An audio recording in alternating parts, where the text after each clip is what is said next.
Bismillahirrahmanirrahim. Assalamualaikum warahmatullahi wabarakatuh.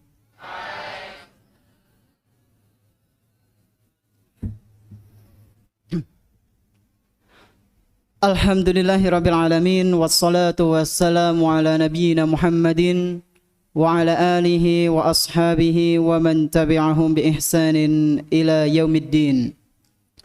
Alhamdulillah, segala puji hanya milik Allah Subhanahu wa taala,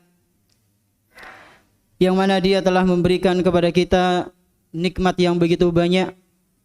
Dan di antara kenikmatan yang telah Allah Subhanahu wa taala berikan kepada kita, nikmat iman, nikmat sehat, nikmat Islam, nikmat kita bisa bertemu bulan Ramadan tanpa adanya teror, tanpa adanya gangguan dari musuh-musuh Islam, tanpa adanya gangguan rudal-rudal yang menghujam, tanpa gangguan bom yang meledak tiba-tiba. Termasuk nikmat, bukan ikhwan?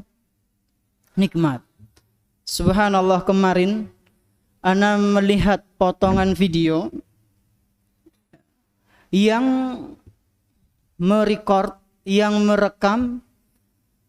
tentang keadaan saudara-saudara kita yang ada di Palestina. Mereka menikmati bulan Ramadan dengan penuh ancaman, teror, dan gangguan. Seketika diganggu, seketika tidak. Tanpa adanya listrik, jadi sholat tarawih itu gelap dan tanpa ada pengeras suara. Tapi mereka tetap bersemangat, ikhwan. Di tengah-tengah keadaan mereka yang seperti itu, mereka tetap bersemangat beribadah kepada Allah Subhanahu wa taala. Meskipun dia terkadang terdengar der. Kalau kita biasanya tarawih itu terdengar suara yang mengagetkan, tapi itu bom apa? Mercon. Kue beming teplik. Paling seru ya Leo, paling baru gue sing nabu domai nang RT ne. Alhamdulillah di pondok nggak ada yang mainan mercon, ya kan? Ada nggak? Nggak ada. Antum tarawih dengan keadaan yang sangat nyaman, itu termasuk nikmat dari Allah, ikhwan. Tapi betapa banyak di antara kita yang tidak menyadarinya sehingga tidak bersyukur. Mungkin sebagian kita baru menyadari, baru bersyukur kalau dikirim dulu ke Palestina sana. Ketika sudah di tengah-tengah sana baru sadar, ya Allah, ternyata Indonesia begitu nikmat, begitu aman tempatnya. Maka sudah seharusnya, ikhwan, kita bersyukur kepada Allah Subhanahu wa taala atas keadaan ini. Dan kita di antara bentuk syukurnya adalah buktikan dengan ibadah yang benar, yang khusyuk, yang ikhlas, yang sesuai dengan ajaran Nabi sallallahu alaihi wasallam. Salawat berta salam semoga senantiasa tercurah limpahkan kepada Nabi kita yang tercinta, Nabi Muhammad sallallahu alaihi wasallam, beserta para keluarganya, para sahabatnya, dan umatnya yang senantiasa mengikuti sunnah-sunnah beliau hingga hari akhir nanti. Ikhwan sekalian rahimani wa rahimakumullah. Para ulama kita, mereka mengatakan bahwasanya dunia itu adalah darul bala. Dunia itu apa? Darul bala. Apa itu darul bala? Tempat yang penuh dengan ujian, tempat yang penuh dengan cobaan, tempat yang penuh dengan sesuatu yang tidak mengenakan. Itulah darul bala. Dan yang namanya ujian, yang namanya cobaan, itu di antara ciri khas sifat dari musibah, ujian, cobaan adalah sesuatu yang gak enak. Ya tidak? Antum ketika diuji oleh guru antum, oleh sahabat antum mungkin, oleh orang tua antum, pada umumnya yang namanya ujian itu tidak enak untuk dirasakan.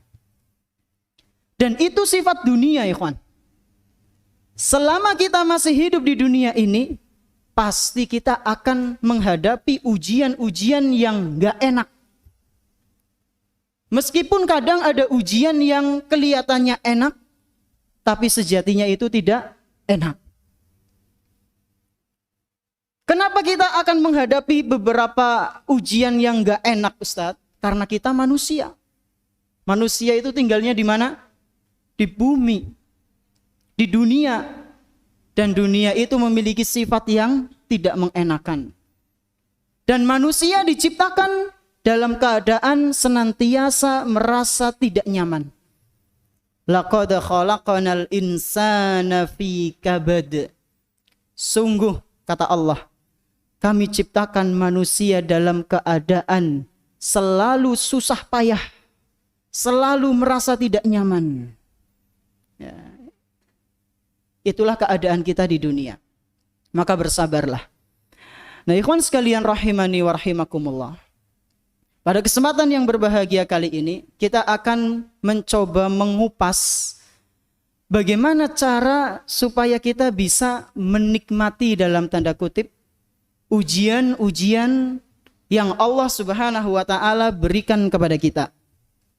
Bagaimana cara supaya kita tegar, kokoh ketika menghadapi musibah, ujian, cobaan dari Allah Subhanahu wa taala. Sekurang-kurangnya ada dua hal yang akan kami sampaikan pada kesempatan yang berbahagia kali ini. Yang pertama,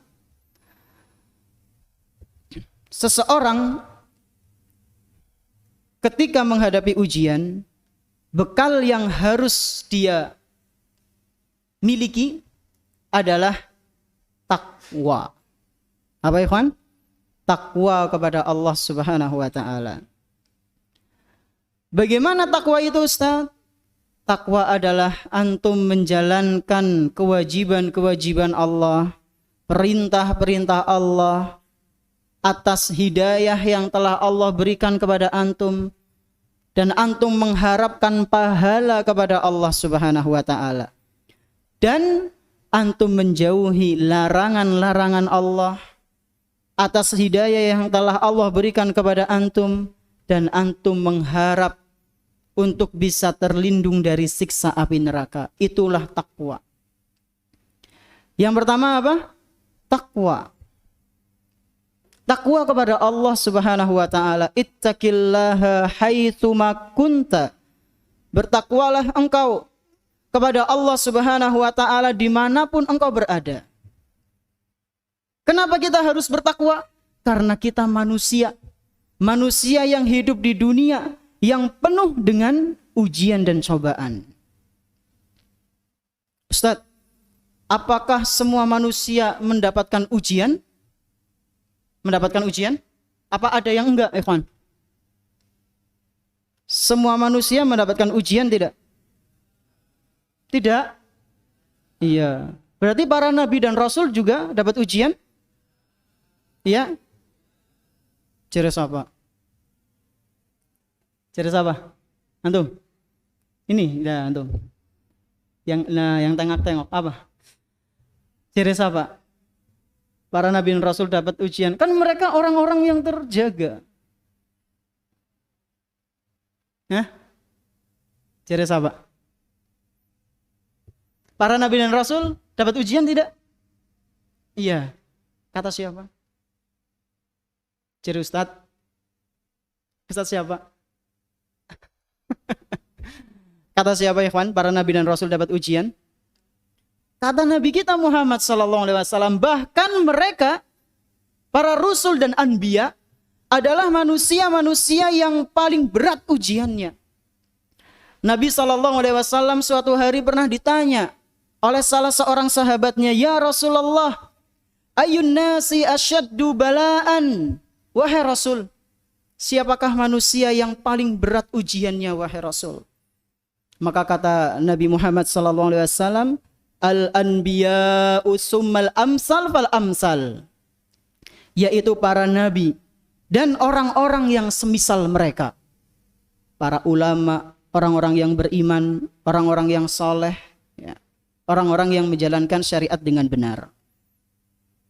Lalu kata Nabi sallallahu alaihi wasallam masih dalam hadis yang sama, beliau bersabda, "Fayubtalar rajulu ala hasabi dinihi, fa in kana dinuhu sulban ishtadda bala'uhu." Seseorang itu akan diuji oleh Allah Subhanahu wa taala sesuai dengan kadar agamanya. Semakin tinggi pohon, semakin kencang anginnya, ikhwan. Antum semakin kuat agama antum, maka semakin berat ujian antum. Dan manusia yang paling berat ujiannya para nabi dan rasul. Buktinya apa Ustaz? Buktinya kita lihat para nabi kita. Nabi Ibrahim, subhanallah, bapaknya tidak beriman. Wa idh qala Ibrahimu li abihi Azara. Gimana? Wa idh qala Ibrahimu li abihi wa qaumihi.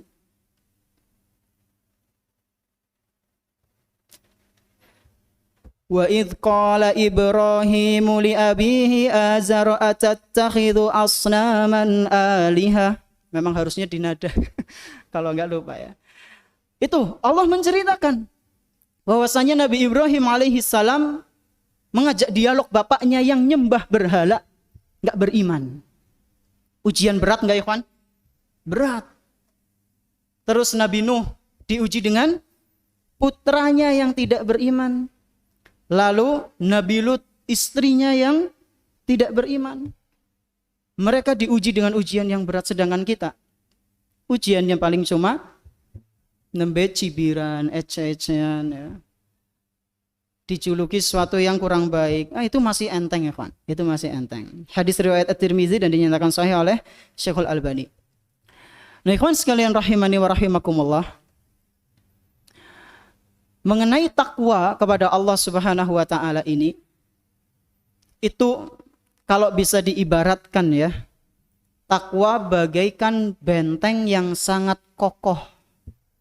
Seseorang yang memiliki ketakwaan kepada Allah Subhanahu wa taala, dia itu seakan-akan telah melindungi dirinya dengan benteng yang sangat kokoh. Dan ini terbukti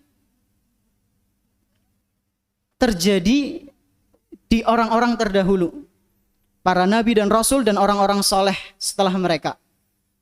Mereka bisa menghadapi ujian-ujian, musibah yang Allah berikan dengan sabar, dengan tidak berkeluh kesah. Kenapa bisa? Karena ketakwaan yang mereka miliki kepada Allah Subhanahu wa taala. Dan yang namanya ujian itu, ikhwan,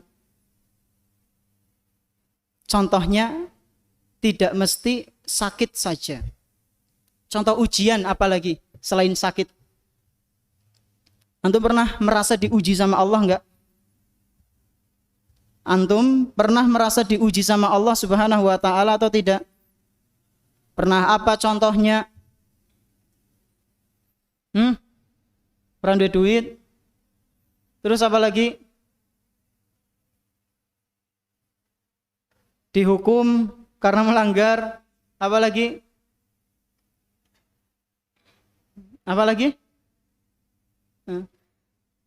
Harus ngerangkum materi karena telat. Itu ujian-ujian dari Allah Subhanahu wa taala. Dan ujian paling dahsyat, ikhwan. Mungkin ada sebagian antum yang sudah menghadapi, atau mungkin ada yang belum, atau mungkin ada yang hampir. Karena antum seorang laki-laki, yaitu ujian fitnah wanita. Ya. Itu sangat berat. Bagaimana cara menghadapi ujian fitnah wanita? Dengan takwa kepada Allah. Ana bawakan sebuah cerita dari salah seorang tabi'in yang bernama Ubaid bin Umair. Namanya siapa? Ubaid bin Umair rahimahullahu ta'ala. Beliau ini adalah seorang tabi'in yang sangat terkenal sekali solehnya dan imannya enggak gentar. Diceritakan, ikhwan, dalam kitab Zamul Hawa, kemudian Raudatul Muhibbin, dan Qasasus Salihin was Salihat, diceritakan kisah ini mengenai seorang wanita yang cantik jelita yang menggoda Ubaid bin Umair. Ya. Tapi ujungnya malah gagal. Kanat imra'atun jamilatun bi Makkah wa kana laha zaujun. Dahulu pernah hidup seorang wanita yang begitu sangat cantik jelita di kota Mekah. Dan wanita ini sudah bersuami. Wanita ini sudah bersuami, sudah nikah. Fanadharat yawman ila wajhiha fil mir'ati faqalat li zawjiha atara ahadan yara hadzal wajha la yuftanu bih. Suatu hari wanita ini berdandan di hadapan kaca. Ya, wanita kan di antara cirinya suka dandan. Kalau laki-laki ciri khasnya dulu itu suka perang. Jadi kalau laki-laki kok sukanya dandan perlu dipertanyakan. Laki-laki itu biasanya apa ala kadarnya? Ya, ala kadarnya itu sudah menunjukkan kemaskulinannya. Nah, suatu hari wanita ini, kawan, dia dandan di depan cermin, lalu terpesona dengan wajahnya sendiri. Lalu wanita ini bertanya kepada si suami, wahai suamiku, kira-kira ada enggak di tempat ini laki-laki yang tidak terfitnah dengan wajahku? Kira-kira ada enggak? Pasti semuanya terfitnah dengan wajahku ini yang paling cantik. Ya. Terlalu pede. Lalu suaminya jawab, na'am. Ya jelas ada. Istrinya langsung kaget. Qalat man?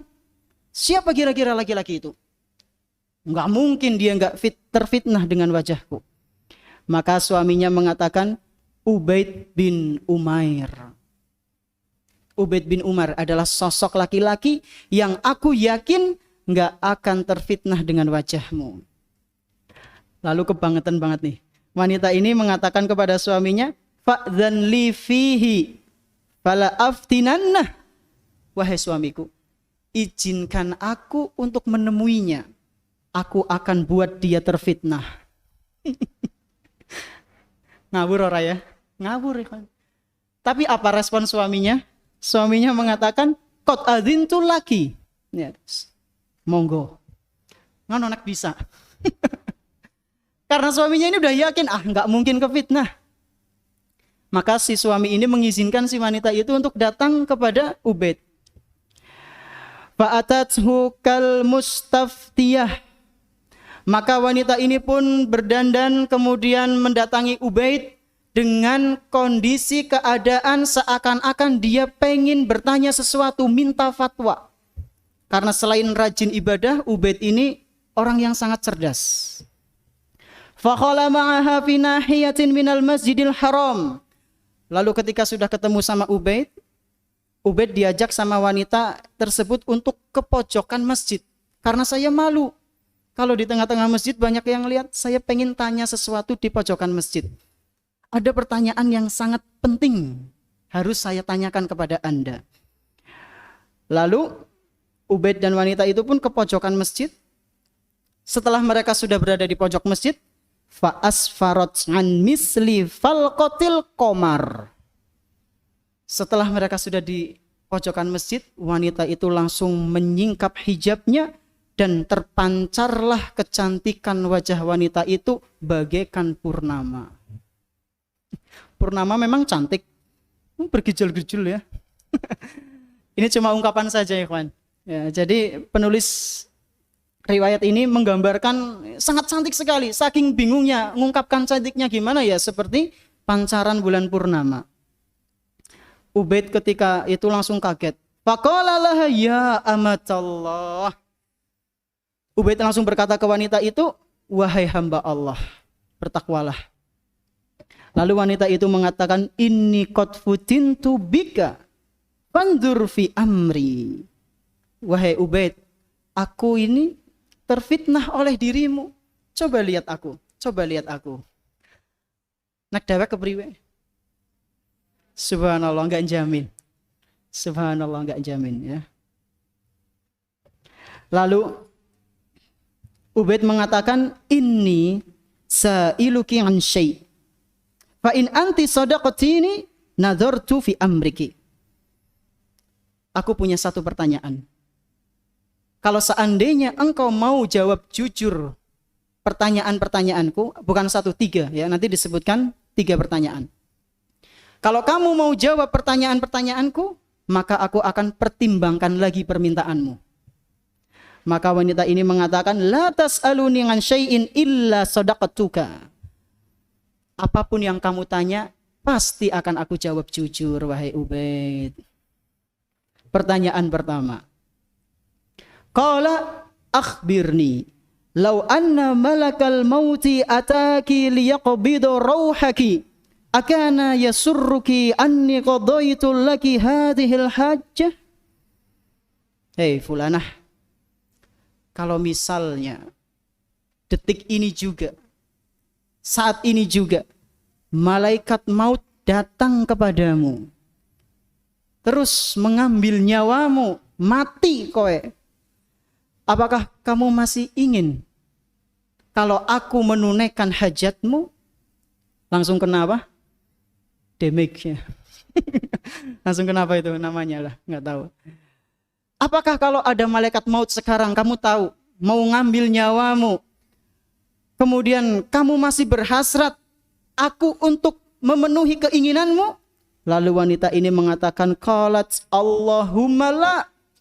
Diceritakan dalam riwayat lain, wanita ini jawab sambil gemeter. Berarti masih ada keimanan di hatinya. Ya Allah, enggak mungkin lah, malaikat maut sudah ada di depanku. Pertanyaan kedua. Summa qala falau udkhilti fi qabriki wa ujlisti lil musa'alati akana yasurruki anni qadaitu laki hadhil hajjah? Pertanyaan kedua. Kalau misalnya sekarang kamu sudah meninggal, dalam keadaan kamu didudukkan di kuburanmu, lalu di situ ada pertanyaan-pertanyaan yang mengarahkan kepadamu mengenai apa yang telah kamu perbuat di dunia. Apakah kamu ingin? Apakah kamu masih ingin kalau aku memenuhi hajatmu? Dia mengatakan lagi, Allahumma la sodaqati. Kamu telah jawab jujur. Terus pertanyaan ketiga. Falau ji'a bil mawazini wa ji'a biki la tadrina takhifina am tasqulina akana yasurruki anni qadaitu laki hadhil hajah? Kalau seandainya nanti di hari kiamat dihadapkan kepadamu, wahai fulanah, timbangan yang kamu belum tahu apakah timbangan itu bisa memperberat amalanmu atau malah meringankan amalanmu? Ya, timbangan itu berat atau ringan kamu belum tahu. Apakah kamu masih ingin aku memenuhi hajatmu? Lalu wanita ini mengatakan, Allahumma la qala sadaqati. Kamu telah jawab jujur. Lalu Ubaid memberikan nasihat kepada wanita tersebut. Ittaqillaha ya amatallah. Bertakwalah engkau wahai hamba Allah. Faqad an'amallahu alaiki wa ahsana ilaiki. Sungguh Allah subhanahu wa ta'ala telah memberimu nikmat yang begitu banyak. Dan Allah telah memberikan kebaikan banyak kepada engkau. Lalu apa yang terjadi? Faraja'at ila zawjiha. Wanita itu pun pulang ke rumah, ketemu sama suaminya. Suaminya langsung tanya, Ma sonakti. Wahai istriku, apa yang telah kamu perbuat? Apa jawaban sang istri? Anta batolun wa nahnu batolun. Wahai suamiku, kamu ini adalah orang yang paling buruk dan kita termasuk orang-orang yang paling buruk. Fa'aqbalat 'ala sholati was-shaumi wal ibadah. Lalu wanita ini langsung menunaikan sholat sunnah, sibuk dengan puasa, sibuk dengan ibadah-ibadah sunnah dan tentunya yang wajib. Fakana zaujuha yaqul. Ketika melihat fenomena ini, sang suami pun berkata, Mali wali Ubaid bin Umair. Apa sebenarnya yang sudah dibuat oleh Ubaid kepada istriku? Afsada alayya imraati. Rusak hubunganku sama istriku. Fi kulli lailatin kanat fi kulli lailatin arusan fasayyaraha rahibatan. Dahulu sebelum istriku ketemu sama Ubaid, kami melalui malam-malam selalu seperti malam pertama. Setelah istriku ketemu Ubaid, dia bagaikan ustazah yang isinya ibadah, ibadah, ibadah. Salah ya. Mungkin kayak gitu. Jadi salah siapa itu? Suaminya. Karena mengizinkan wanita itu, istrinya itu untuk ketemu sama Ubaid bin Umair. Ikhwan rahimani wa rahimakumullah. Apa yang bisa kita ambil dari pelajaran itu? Takwa. Kita kembali lagi ke poin pertama. Bertakwa. Nggak mungkin orang-orang yang nggak bertakwa bisa menghadapi fitnah wanita sebagaimana yang dihadapi oleh Ubaid bin Umair. Maka sudah seharusnya bagi kita untuk bertakwa ketika dikhawatirkan nanti ada fitnah wanita yang menyerang kita. Ini yang pertama. Dalam menghadapi ujian dari Allah Subhanahu wa taala adalah dengan takwa. Kemudian yang kedua yaitu dengan sabar. Bersabarlah kepada Allah Subhanahu wa taala karena sabar itu merupakan salah satu pondasi yang paling dasar ketika menghadapi ujian masalah yang Allah Subhanahu wa taala berikan kepada kita. Jika kita bersabar, maka Allah Subhanahu wa taala akan senantiasa bersama kita. Ya ayyuhalladzina amanu ista'inu bis-sabri was-shalah. Innallaha ma'as sabirin. Wahai orang-orang yang beriman, minta tolonglah kepada Allah dengan salat dan sabar. Sesungguhnya Allah Subhanahu wa taala bersama dengan orang-orang yang bersabar. Maka sekali lagi bertakwalah kepada Allah dan bersabarlah ketika menghadapi ujian-ujian yang ada di dunia ini. Karena dunia darul bala, tempatnya ujian, maka sudah seharusnya kita membawa bekal, yaitu bekal takwa dan sabar.